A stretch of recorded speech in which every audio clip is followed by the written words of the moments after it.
Good evening and welcome to a special edition of the Magpie Circle podcast tonight.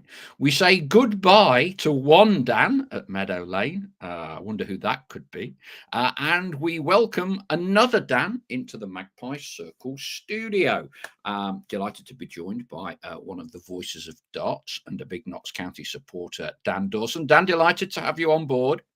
Pleasure to be here. Thanks for having me. I do feel like a bit of a fraud. I mean, I am living in Birmingham nowadays and spend most of my weekends at darts events, but I do try as much as possible to cram as much Notts County into my life, even if that is to the detriment of me doing my actual day job. Hey, top man, and we'll be talking why sometimes there's a bit of a clash in your family household over Luke Williams. Abby supports who? Yeah, Swans, big Swans fan. So that was a difficult time when Luke Williams decided that going down to South Wales was better than hanging around in the East Midlands. So yeah, that was we carried on talking, but it was frosty. I love it. Right, so we've got down for the first 45 minutes of the show tonight. The last 15, we might have to get a bit more serious. Firstly, the good news, 3-0 against Accrington on Saturday. Personally, I thought, and your thoughts, Flock, that was as good a performance under Stewart as we've had since he arrived. Didn't just dominate possession and dominate stats, you know my views on that.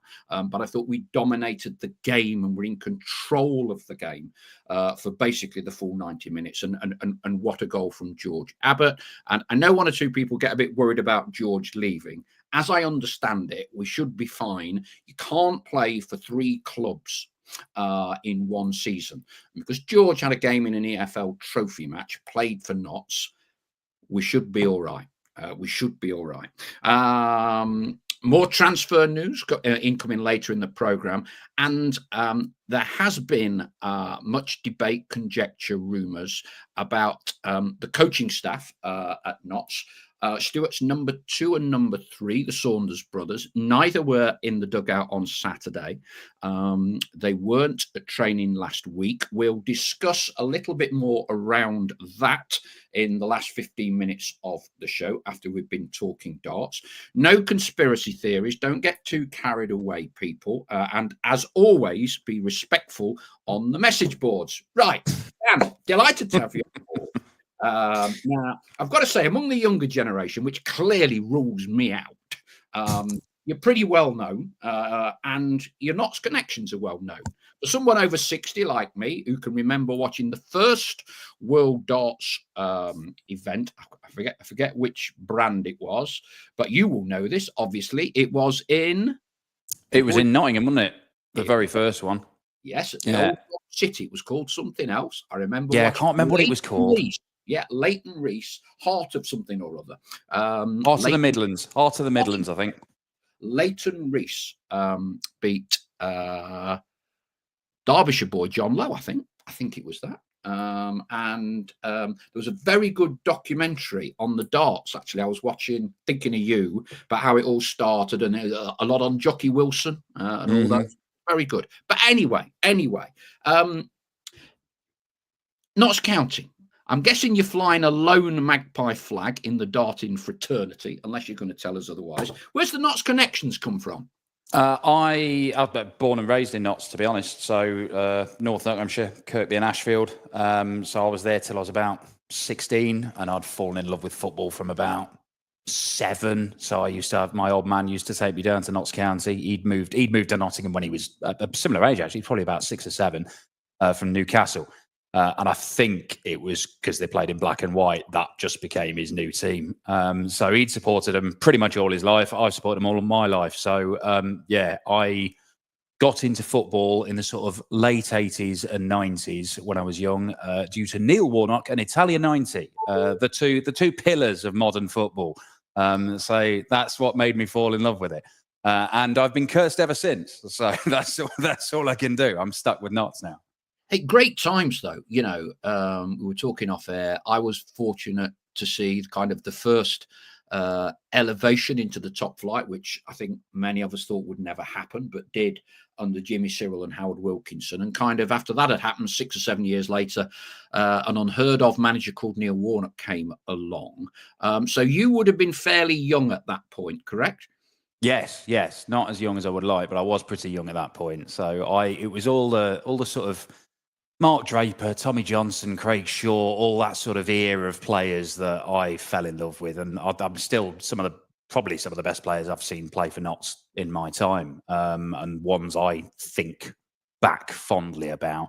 But even like some of the more, Charlie Palmer, I was there on Sir Charlie Palmer Day. So that is still lodged in my head as one of my most magical moments following sport.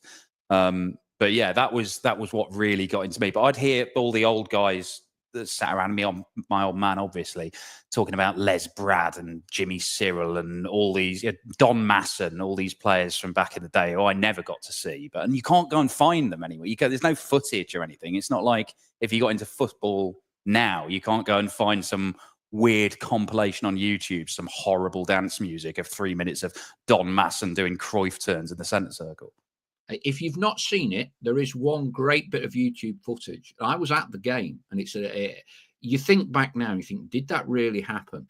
Notts played Fulham, 1975-76, and Fulham, on the day Notts played them with Les Brad, had in midfield George Best and Rodney Marsh, and off Bobby Moore. Bloody hell. A few others, and clearly they didn't move a lot. and Notts won 5-1, 5-2. Mick Vinter or Les Brad, I forget who. Bobby Moore fell over the ball trying to control it. Notts scored. And the following day, the Fulham manager got the sack. But that is worth looking at, because we'll look that up. It was the main game when we used to have regional television all our yesteryear. So it was like a London weekend game.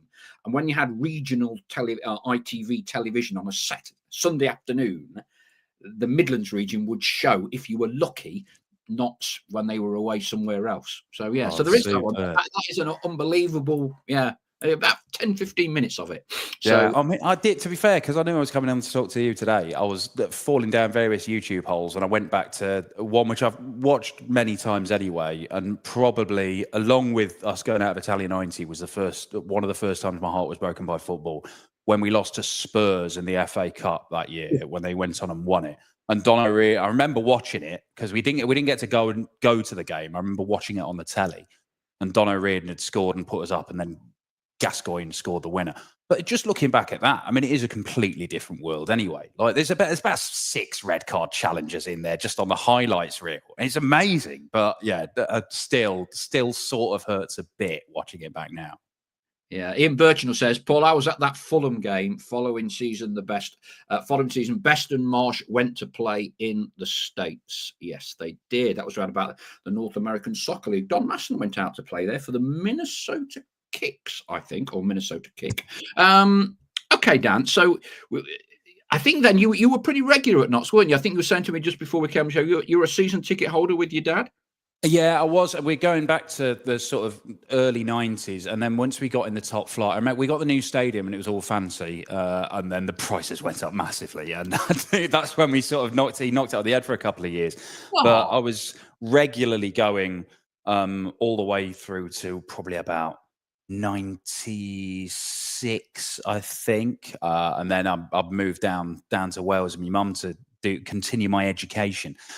So then it was only ever sort of popping back for odd games, following it on the radio, trying, I mean, we were never on the telly, to be fair.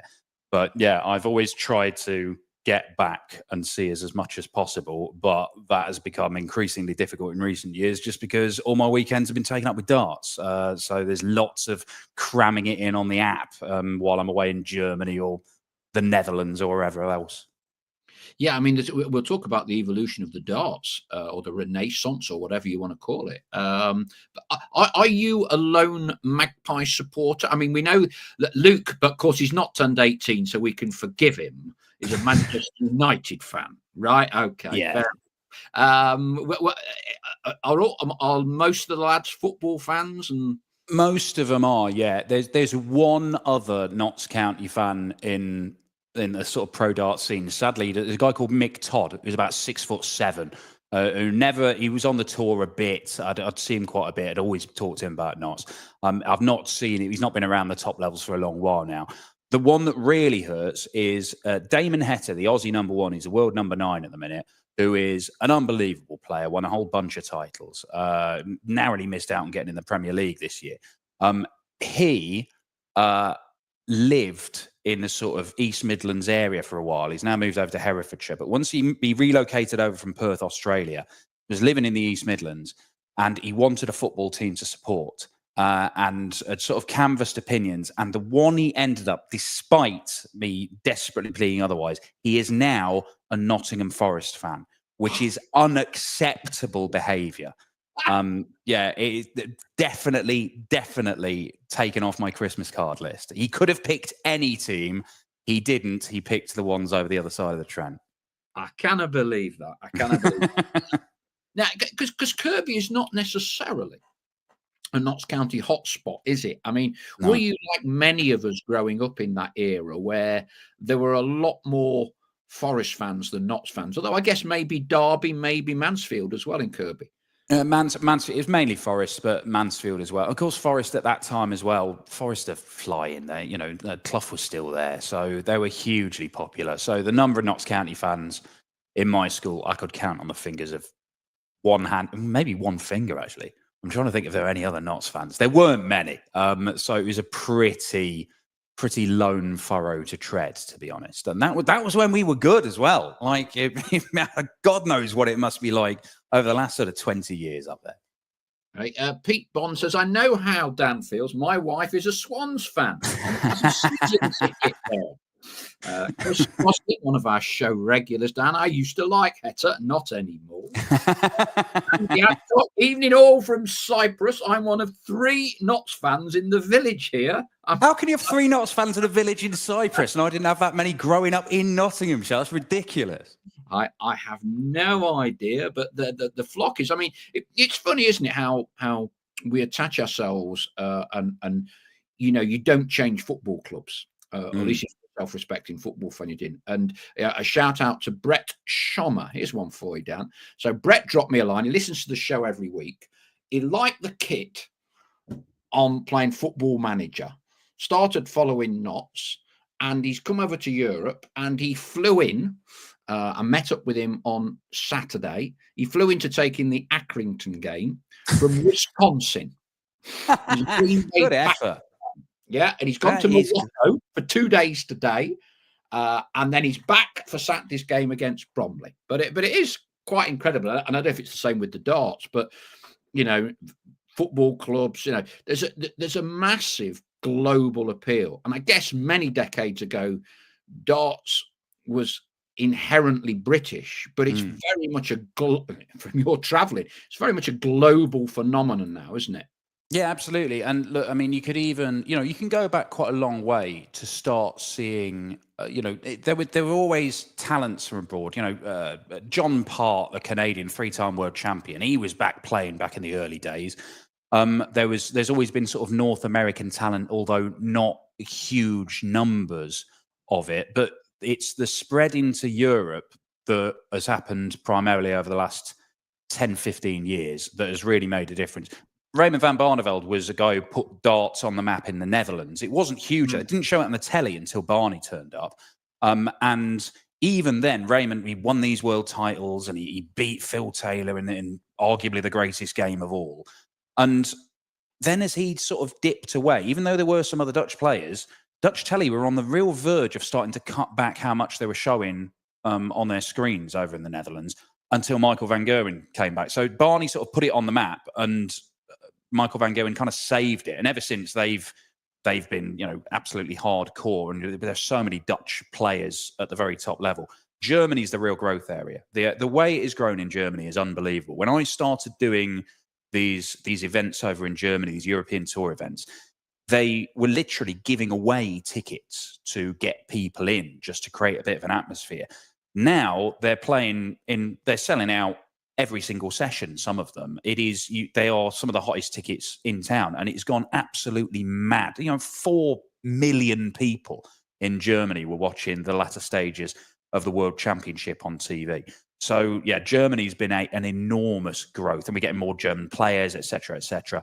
But it is becoming more and more international. Definitely. I mean, I've just got back from Bahrain, where we've had the Asian leg of the World Series events out there, and you've got players. The Philippines is becoming quite big in darts. So look, it does continue to grow. Yeah, it's an interesting time for darts, certainly. Yeah, it's. I think there's quite a high crossover between people that follow football, people that follow darts. Years ago, you would kind of support Notts or Forest and then Nottinghamshire County Cricket, and there's a big crossover between the cricket and the football. And I think darts now, Notts had the final shown at the Nest. And outside of the Notts games at the Nest, that's one of the biggest events that they've had at the Nest. It sold really, really well. And just looking at a cross section of our followings on here, they're pretty knowledgeable, and everyone was talking about, clearly there's a Luke Little phenomena, but everyone talks about the darts and the Ali Pally. Yeah, I think it's an appointment to view. Really. Yeah, and it works, doesn't it? I mean, they're making it even longer next year. There'll be an extra 3 or 4 days of it at the World Championship, and it's mainly about getting more tickets that people can go to actually buy to go and actually experience it. I mean, I mentioned how it's grown in Europe. A quarter of the tickets for Ali Pally for that whole tournament go to fans in Germany who travel over to watch it. Yeah, and they're all it. So you'll now I've said it, you'll probably notice it. If there's you'll hear songs that you don't really know, and they're being sung in German basically, because they'll come with their travel partners. So there might be 400, 500 Germans, and some of these sessions, because they'll be more popular because it works better with the travel, you might get 40% of the crowd could be over from mainland Europe, and it's primarily Germany. So they all sit together, and it is like having a little section of a European tour event just dropped into the middle of Ali Pally in North London, and they'll all be singing basically songs in German, which sort of melds into the background. But if you know what you're listening to, you can hear it. But yeah, Ali Pally, it works because I love darts. I watch darts all the time. I've been doing it for years and years and years. I'm an absolute darts geek. But there are loads of people who'll only ever watch it when it's on at Christmas because it's great wallpaper telly. It just sort of sits on in the background. You've got the family round. Everybody's eating, drinking, whatever. You've got some time off work, and it's just there. And people will drift in and out of it. It's a bit like with the golf or the Ryder Cup. I've got no interest in golf. The Ryder Cup does go on in my household, and I'll drift in, and then I get to spend 4 days pretending like I know what's going on and know what I'm talking about. But it's a bit like that with the darts. People just go, actually, this is quite good. And if there's a bit of a dull game, they drift off. But when it gets really good, they're in, and it's the best thing they've seen in months, maybe all year, because it's compelling stuff at Ali Pally. Yeah, it's very good. It's very, very good. A few comments. Jambo says you can hear a slight brummy twang with Dan. The longer he's on this call, he'll be saying "me duck" in no. Gosling, Dan, I've been playing darts regularly for 6 months. So far, I've hit 280s and the highest checkout of 141. Am I on course to be world champ before I'm 50? Brackets. What age is he now? if he's 8, maybe. If he's 49, less so. Darts, runners and riders. So you're Notts County. Yep. The Australian, who's obviously plummeted in Notts County fans' eyes, supports the other lot across the river. Runners and riders, who's supporting other teams then off the place? You mentioned the Dutch boys. Van Gerwen, what?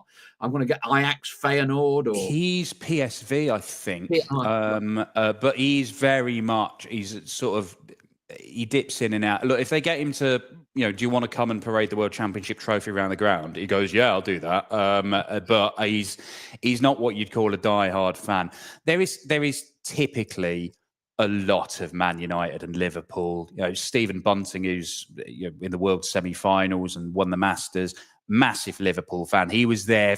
He even said, I'm going to Anfield to go and wave off Jurgi when he goes, I was crying. It was like, oh, come on, behave yourself, Stephen. There's a lot of Man United. Joe Cullen's a big Man United fan. And then there's a cadre of lads from the northeast who are all die-hard Newcastle fans, like Chris Dobie, Callan Ridds, Ryan Joyce. So yeah, they're the big hitters. But you do get these. Managing more rugby, Going Price. Going Price, yeah, it's still very much rugby. I don't think he has any interest in football whatsoever. He'd still rather be a rugby player than a darts player now. And he gets annoyed because look. Going Price played rugby to a very good standard. He's a very good rugby player. Yeah. But he is a better darts player than he ever was a rugby player.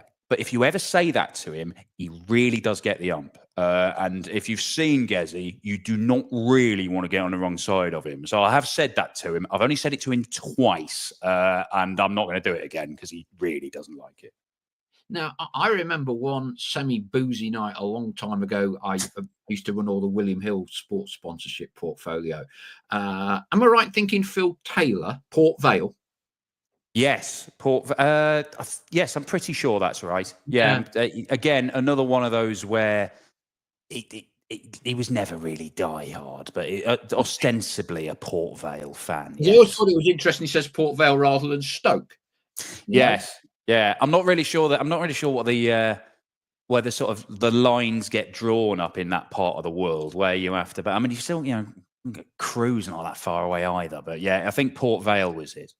Yeah, and we're talking again because I find it quite interesting. And you'll have to say they're great because I suppose you do a lot of work with them. I'll draw the line at work for them.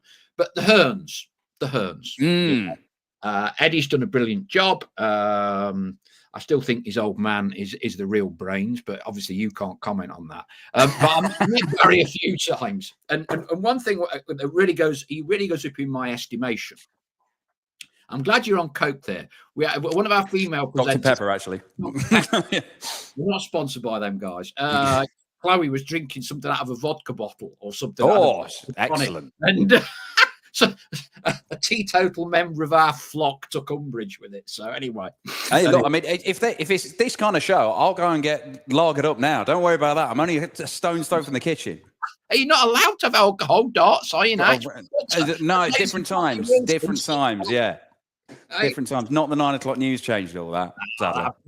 One of the greatest all-time skits ever. That one. Love it. Where were we? The Hearns. Yeah. Yes. And Barry went up massively in my estimation when Orient were playing Notts. I think I was a director at Notts for a brief time. And so I've gone down there and I was on his table and we were chatting away. And I'm thinking, right, is he a real Orient fan? So, and I was dredging my memory banks for like all the players from Orient in the 70s when I was 9 years old and went with my dad to Brisbane Road on the train, and so I dropped this name and I dropped that name in. We got John Chidozie from you, didn't we? He says, I know what you're doing, son. He says, I'll tell you what, I'll read out the main Orient off the top of my head 1973 team for you. And he went through I says, fair play.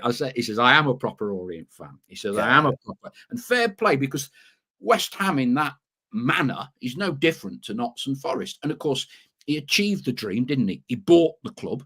Developed the four corners. And I was chatting to him about this. But he was cute enough to realise he couldn't keep doing it because it would detract from his main business and it would cost him a few quid. And he told a wonderful story about how the family always get together every Sunday lunch. And they took a vote on whether he should sell Orient or not. And his wife says, you're going to sell it. So we sold it. Which I mean, because so many people get so besotted with it, lose sight of everything else. And I thought it was a great story. And he's a force of nature. Barry Hearn is an unbelievable individual. He's still, I mean, you mentioned that he could name the Orient team. That does not surprise me. He still does, after every sort of Pro Tour weekend, he will be there in his office filling out the rankings by hand into his ledgers because he's basically sports, accountancy, money. They're the three things that drive Barry Hearn. He will be doing now. He doesn't need to do this. He's doing this purely for his own records. He is entering who's won what, where that puts them in the rankings. He knows, even though that's somebody else's job, it's all digitized. He's not even doing it. He does it because he is driven and obsessed, and that's what drives him. It's just he loves sport. He loves the things he's involved in. I mean, even look, you know, I'm not sure if they're still involved with the ping pong. That's another one that he absolutely loves. That hasn't taken off. But the darts, the snooker, and when he's been involved in football, he throws everything at it. And I've never met somebody that age with the energy he has. I am knackered looking at it. Yeah, I was very, very impressed with him. And like many, as he freely admitted, he sold to the wrong person. He got out and got the money. And he sold to some Italian that clearly didn't know what they were doing. And they dropped out of the league within 18 months of him selling the club. But no, I was impressed. I was impressed. Pool's the other one that they've done really well with, isn't it? Pool's the other one. 9-ball pool. Yeah, that's quite. Love watching that. Love watching that. Yeah, Abby, my fiance, has been working on it over the last year, and like it's good TV sport. That, you know, it's all right. It's fast-paced action. They've got characters. It's a bit, you know, much in the same way as darts. I mean, look, before I started doing the darts, it was I wanted to be Colin Slater, basically. That was that. Quote.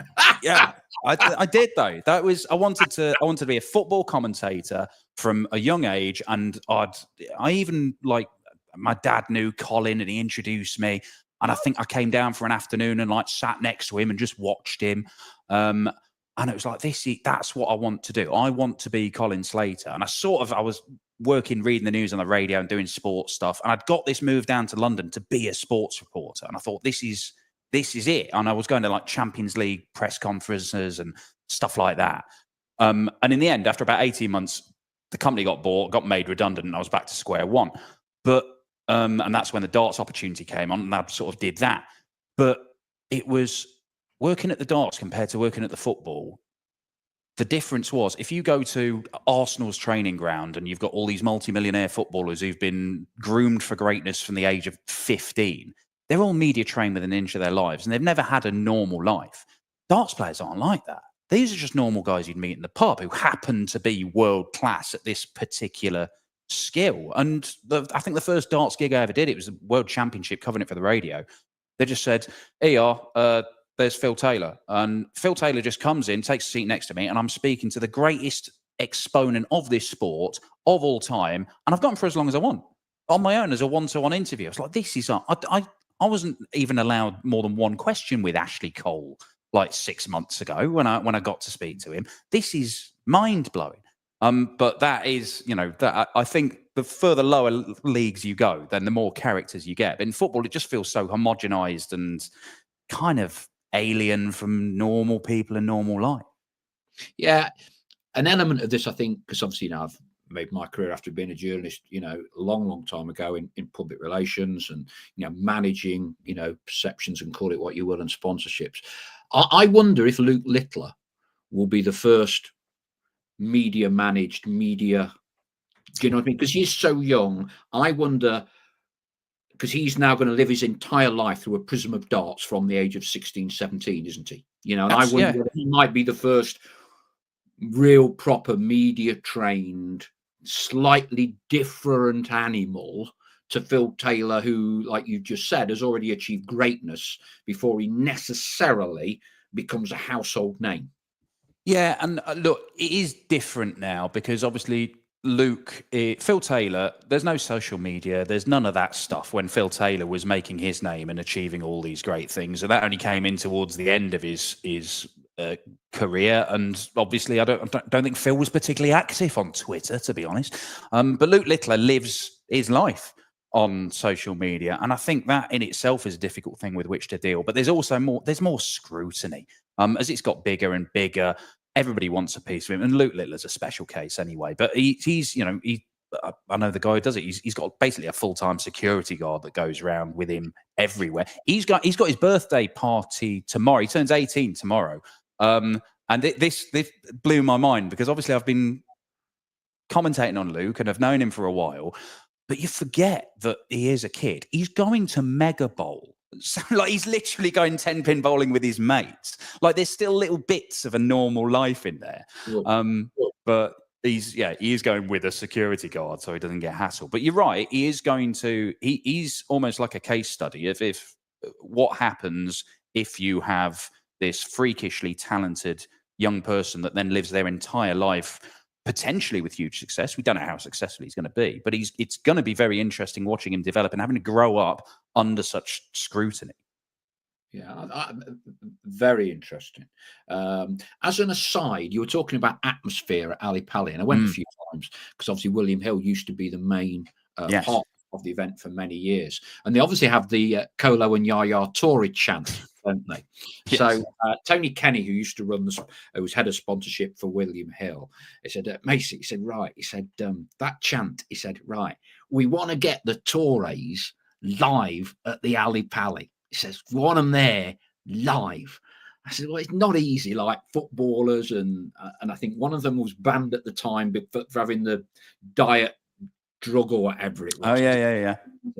And he's going, he said, don't matter. He says, whatever they want, we'll pay it. Were you successful? We got to a point where it was either Yaya or Colo. I think Colo was at Leicester. I was at Leicester for many years. And we exchanged a few messages with Colo. Says, I love it when I listen on the telly and I hear my name being called and all that. I don't think Yaya was up for it. Don't think. Right. Got very close to Colo coming. But can you imagine that if they'd been there? You're either doing the chat. Because they still sing that a lot now, I've noticed, don't they? Oh, yeah, non-stop. I mean, I don't know. I genuinely, I was talking about this with some of my colleagues the other day, whether Colo and Yaya actually are aware of it or know what the hell is going on. They are. Colo absolutely is. Colo loves it. Yaya couldn't care less. Never got through to Yaya. Couldn't quite penetrate the bloody agency background. But Colo loved it. Fair play. Yeah, I mean, look, I'm disappointed you didn't manage to pull that off. Me too. Yeah. There's still time. Surely they're not as busy nowadays. Yeah. Well, yes, absolutely. A couple of Luke Humphreys, Stevenage fan. Is that right, Dan? No, he's a Leeds fan. Luke Humphreys, big Leeds fan. Okay. In fact, that's why his dad named him Luke, because it's Leeds United, Kings of Europe. That's why he's called Luke. Is it? Yeah. Yeah, and he walks out to I predict a riot, but they do Strings for Jasmine, is it? I think that's what the players come out to at Ellen Road just before his walk on. Hey, Gazza yellow card, wrong info. You're normally pretty good, Gazza. You're normally pretty good. Now the darts is coming to Nottingham. Yes, Premier League. I can't remember. It's in the sort of first half of the season. I've got it on my phone. Let me have a look. It is week. Is it 6? I think it might be week 6. It is week 6, 13th of March. And I would imagine it's already sold out because most of those Premier League nights are. But they usually do get some returns. So if you are interested in going, just hit refresh a lot. Now then. Here's your challenge, should you choose to accept it, Dan. Right. I know you're a man of importance in the darting world. I think you might be overstating my status. Hey, when we've had the Premier League down in Nottingham before I knew that you were doing the main commentary, obviously the Hearn PR machine swings into action. And they always have ruddy Forest players doing a bit of darts, doing a bit of filming. Mm-hmm. So your challenge this year, because I know the Notts lads, and I know a few of them, they like the darts, right? Don't need the tickets, but we need you to sort something out for the Barry Hearn PR machine, right? Yeah. Get a couple of the Notts lads playing a bit of darts with you or someone else that can get that done for the Notts video. Use that for the old matchroom machinations, because Forest have had it, where are they now? Yeah, exactly. What are they doing now? Where they are now. Yeah. Now, who knows? Who cares? Yeah. Notts County are the only football club in the city of Nottingham, like the Motor Point Arena or whatever it's called. So that's your challenge. Have a word with Barry from me and say he's an Orient man. Let's do something with a Notts player. Too easy to do with them Forest players. Right. I'm gonna try and do this, Paul, but I'm gonna have none of this being shamed for not doing it after your Colo Yaya failure. But I will do my best. Absolutely. As Martin O'Neill famously told me, Macy, never be afraid to put yourself under pressure. So putting you under a bit of pressure there. Yeah. Putting you under a bit of pressure. Adrenaline makes me do my best work, Paul. Absolutely, mate. And I know that Knots are keen to invite you down as a guest at some point. Now then, so is it true, and I've had a few messages from the flock, that you and Abby are kind of the posh and becks of darts, aren't you? Oh, no, I don't do. No, absolutely not. No, I wouldn't go that far at all. We just happen to work. She does a lot more work than me. She still does the football. She does the pool, snooker. She's the breadwinner. Are you the part-timer then? Yeah, basically. I mean, look, my plan is ultimately to work her like a navvy's donkey, and I can stay at home and watch the football on the telly all day. But unfortunately, we haven't quite reached that stage yet. But yeah, it's good to be with somebody who kind of understands the job, because there's an awful lot of being away from home. But if we're both away from home at the same thing, that lessens it. So that's quite good. You've just done something there. Did you know that when you were fiddling with your fingers, you somehow managed to get a thumbs up on the screen? I didn't know that. Oh, hang on. There's literally something's just fallen over behind me, so it's all going weird here. Subject of much debate. I'm not aware of this, but if you do certain hand signals that are now not working for me, balloons come down. I did this once, and then balloons, yeah, absolutely. And then someone on the message board said, "Well, if you do this, thumbs up, you get a thumb," which obviously I can't get. Hold your thumb up to the screen for a few seconds, Wayne Wilkins. Oh, look at that! Yes, you've got it. I failed. Mine. We've got all sorts of technology here. There you go. Now, Wayne's a bit of an expert. He's from Barcelona, big Knots fan, and he knows all the little things you're supposed to do. All sorts of fun with tech. To be fair, I'm using a bit of kit here that is it does all sorts of things. Hang on. There we go. I've got an air horn there. There's all sorts. We can do all sorts of things here. Hey, anyway, we're going to let you go in a minute, because I've got things to be getting on with. Getting back to the Knots scenario, I always say to people, it's one thing to support Knots. My son's 27, and over the last 20 years, it's been tough. And it's kind of one thing to be a supporter of the smaller club in a 2-club city, right? Yeah. It's another when you're so much smaller than the other one and you have no success. So when I was growing up at 15, 16, Knots are in the top 2 divisions of English football for 12 years under Jack Dunnett. Then we have another go at it for a year under Neil Warnock. The last 20 years, it's been really, really tough. I mean, do you take it to heart much or not? Because obviously when you're 6, 7, 8, you've seen Knots in the top division of English football. And now you're in your late 20s. You've seen 426 games of League Two, and occasional League One, and 4 seasons of National League football. Yeah, I think you've got to put it in perspective, though, haven't you? I mean, look, during my time, the club's nearly gone completely. Gone the way of Bury or whatever, and that we managed to avoid that is obviously, you don't never want to be in that position. But then when you've got, you're away to Accrington or whatever, all of a sudden you think, well, we should be thankful for this, because at least we've still got a club, and and it's all relative, isn't it? Seeing, Luke Williams and Macaulay Langstaff and both having that immense success and that incredible fight with Wrexham that we nearly messed up in the playoffs anyway. Now, it's only to get back into the Football League, but at least I'd almost rather, if you could guarantee the safety of the club, I'd almost rather have these ups and downs, because it's exciting, than be one of those clubs that just sit at 15th in the Premier League forever and nothing ever happens. Because at least it's life. You get some light and shade. Admittedly, if you'd said that to me on the day we got relegated out of the Football League, I might have punched you in the face, because that was not the perspective that I was able to get at that time. I remember just being sat in Germany somewhere, having listened to the commentary as we went out the league, and was being disconsolate about it. But at least at least we have had this sort of weird roller coaster where there are spells of good, of light. We've had Allardyce winning, and that amazing season where we got promoted. We've had Luke Williams. We've had, incredible players. I remember when we avoided relegation, when we had that season, we had McGrealish and McGregor, who seemingly just seemed to pass the ball to each other for the entire season, and it was just about enough to save us. It's at least there's been some cool stuff that's happened. But at the same time, I wouldn't mind at least a couple of seasons in the top flight or a cup run or something. Bring back the Anglo-Italian Cup. That's what I say. That's what the people want.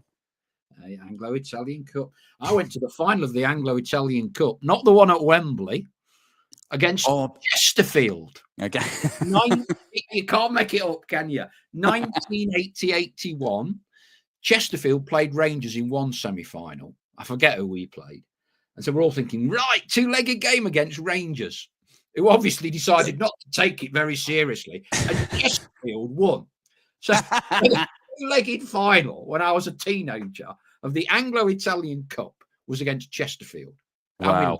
Glamour showbiz. Yeah, I went to one of the, because Brescia we beat, and did we lose to Ascoli or something like that? Well, I can't remember which one it was. Hadji playing, didn't they? Yeah, exactly. But that was great. That was at least something, particularly nowadays where the cups are just sort of derided by top clubs and they put the kids out and still win. The Anglo-Italian Cup was great. Bring that back. Or the Watney Cup. That was before my time, but I remember some of the old boys talking about the Watney Cup. Wasn't the top scorers of every division just played some mad cup? Or the little competition they had between who was the fastest in the league, and Kevin Bartlett, I think, came second in it one year or something, where they just put Coventry Postman, the Flying Postman. That's right. Or a League Cup final at Wembley or something, and they had a sprint race. That was good. I liked that sprint race in football boots as well, and full kits, not in proper running gear. That was when football was at its greatest. Bring that back. And as Pythagoras already pulled me up, of course, it was sort of my apologies, Dan. It was the Anglo-Scottish Cup, not the Anglo-Italian. The right. The Anglo-Scottish Cup. Andrew Rayson lost versus Georgie, Hadji and Brescia. We beat Ancona. That sounds about right. That was it. It wasn't the League Cup. It was the Rumbelows Cup. Ellis, didn't they? Bloody hellfire. As you can see, we have a bit of an aging flock. That's right. Oliver Bierhoff for Ascoli, says Pythagoras. That's quite right. Yeah, wow. Yeah. Proper players. Yeah, proper players. But anyway, normally, because I've loved chatting with you, on this show, people will know I don't have a lot of thrift with we should be grateful to have a club, you see. I see. I'm kind of aim for the stars. If you set your sights low, you'll never get anywhere. You've had a great career and you will have an even better career. But I promise you, when you were starting out being a journalist, want to be a football commentator, hundreds and hundreds of people, a lot of people want to do that, Dan. It's a very competitive profession. Or, you need to think about, you need a more secure, it's difficult. What did you say? Oh, yeah, okay, I'll become a whatever. No, I'm going to be that. And you reach for the stars and you go for it. So I have very little shrift with people. So I'll just be grateful we've got a club. I understand that point. Two divisions of English football, and it is criminal. I'm off on one now. It's criminal that we're in the fourth tier. It's criminal that my son and people of teenagers and 20-year-olds have never seen Notts County in the Championship. Absolutely criminal. I think we'll get there, though. I think I do. I like where it's set up at the minute. It's good, though, right? Absolutely. And these are sort of I know it's League Two, but these are sort of the good times because it's optimistic and we've got like exciting players at this level. I mean, look, watching Jody Jones play is a privilege. That bloke is unbelievable. And look, I think we're moving in the right direction. I'm not, I'm naturally, Notts fans are naturally pessimistic in my view. But with good reason. Yeah. You didn't see Warnock and you didn't see Cyril, right? Yeah. There's been nothing since the war, World War II. since Tommy Lawton 47. There has been nothing. You know? Yeah, but things are moving in the right direction. Have hope. I agree, but you know, you've got to aim high. You've got to aim high. 20 game season to get promoted this year. Not interested in playoffs. Automatics. That's where we should be focusing. I'm all for focusing there, but look, I will look if we are challenging. We're having an interesting season, and I feel like I'm invested. Things could happen. Magic could happen. But look, if you haven't learned that being disappointed is part of being a Notts fan by now, then come on. You should get off this call, go and see Abby and say, right, we're going to be playing you in League One next season. Give it some. Yeah, you've got to give it some, especially after Swansea lost 3-0 to Cardiff. She's not on very good ground. I think she might still be a bit sore about that. I might just hold fire on that particular line that you suggest, but we'll see. Hey, Dan, right, I've got to get in the more meaty stuff in the last 10 Yes, more important stuff.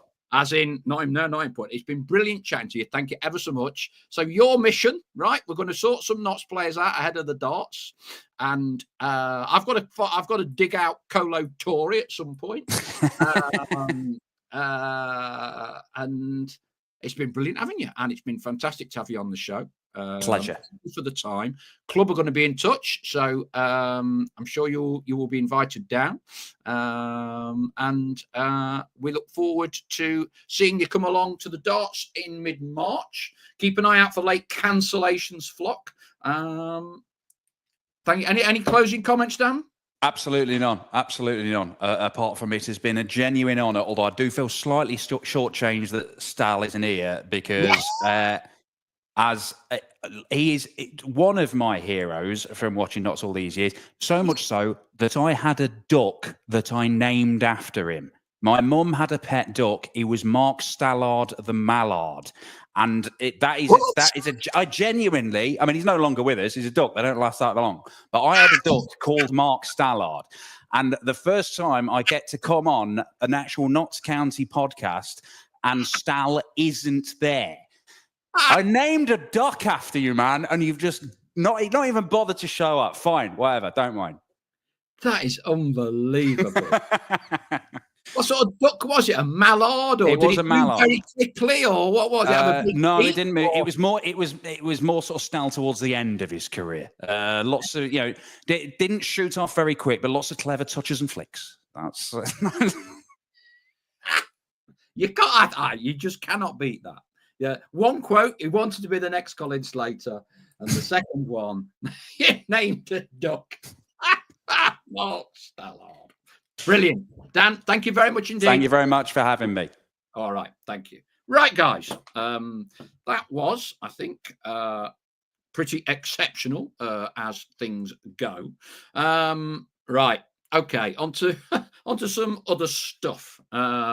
Few thoughts from the flock.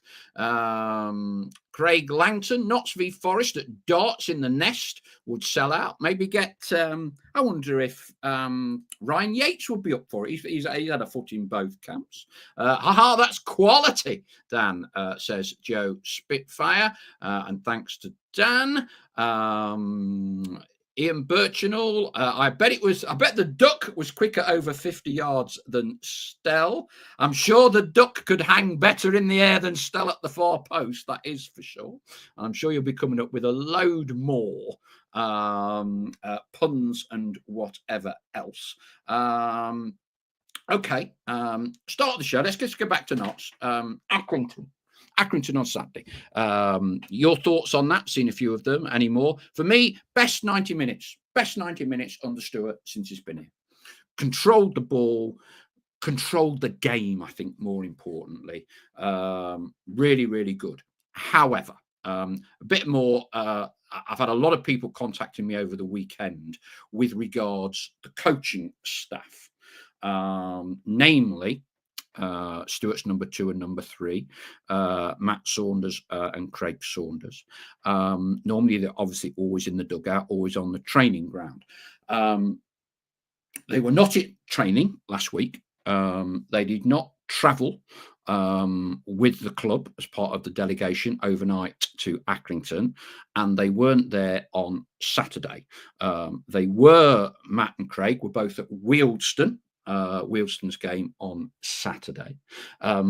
I know social media is awash with some rumours and counter rumours.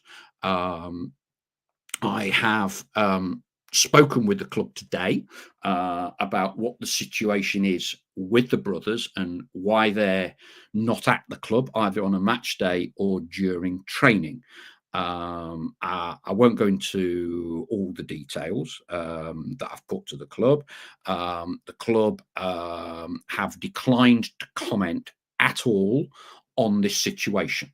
Now, you can read into that what you will. Now, I don't want to over dramatize or make mountains out of molehills with the coaching's two of his most trusted lieutenants not being involved for several days now at the club. Equally, I don't think we should be brushing it totally under the carpet. It's quite an unusual situation. I've not really come across it before. The brothers certainly were not at Wealdstone to be signing a player or anything like that. So it is quite unusual.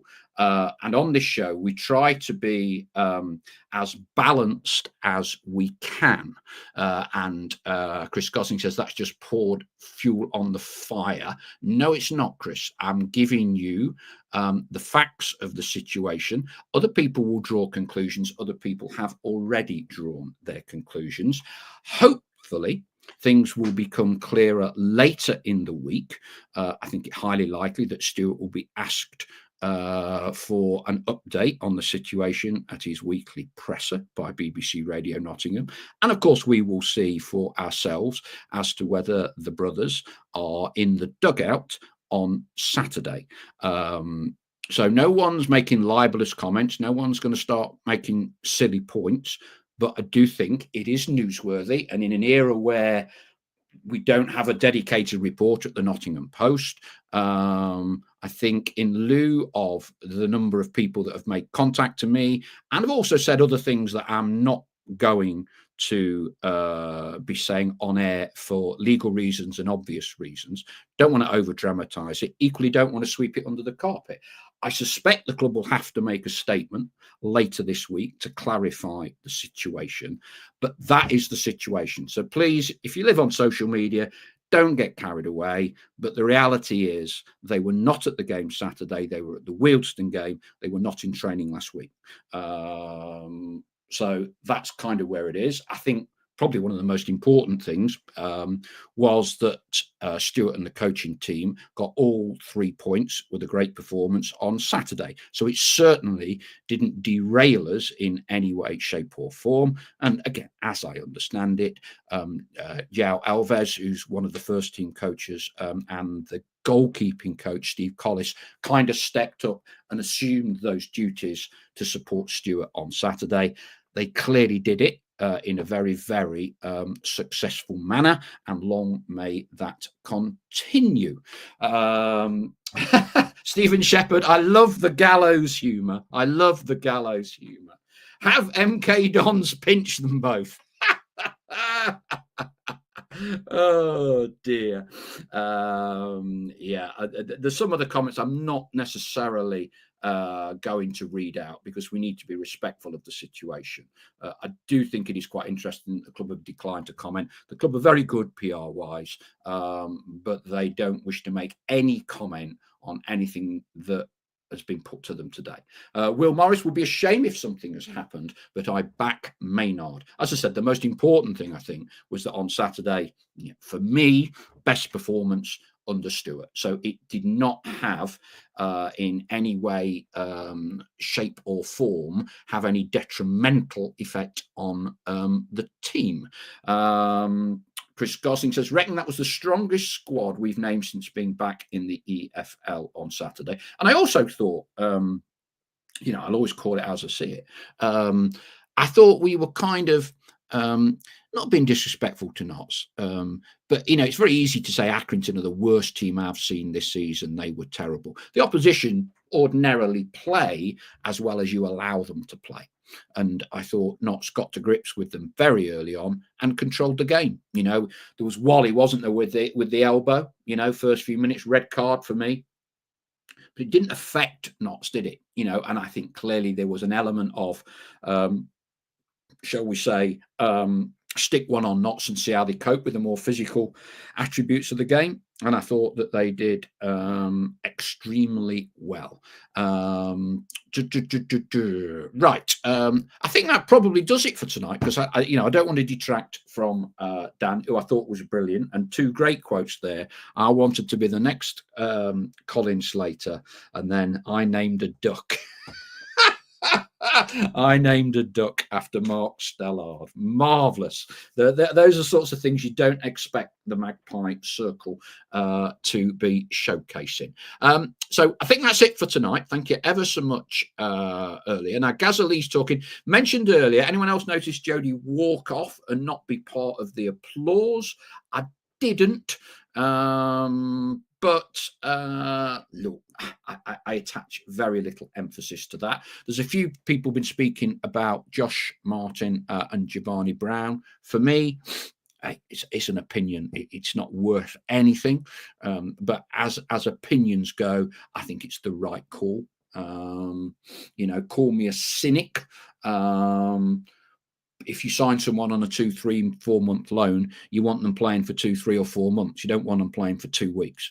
And I think with the new players that the club have brought in, there is now there's adequate numbers in there. Martin Shipley, you mentioned transfer news. Yes. So the club, it's not necessarily earth-shattering. New striker. Now, I have heard there is talk. It's no more than that at the moment, with a possible loan for a striker that used to play for us that's now a championship club. However, that is fraught with difficulties, with other clubs being in the equation, the percentage of wages that would need to be paid. But, watch this space, so to speak. Right, there I go. That's a little bit there. Gazali goes, Colby Bishop. No, Gaza. Wrong one. Right, that'll do for tonight. Thank you very much for joining us and listening in. I think we'll all agree that Dan was great value. Loved the stories. And I look forward to seeing you all. Stel will be back. He is, believe it or not, on Ilkley Moor Bar Tat for a few days this week, which is why he is not here. I am sure news will be reaching him very shortly of a duck named after him. We'll better pick that up next week. But for now, thank you very much for listening and for watching. And we look forward to seeing you all again next Monday. Cheers for now. Bye-bye.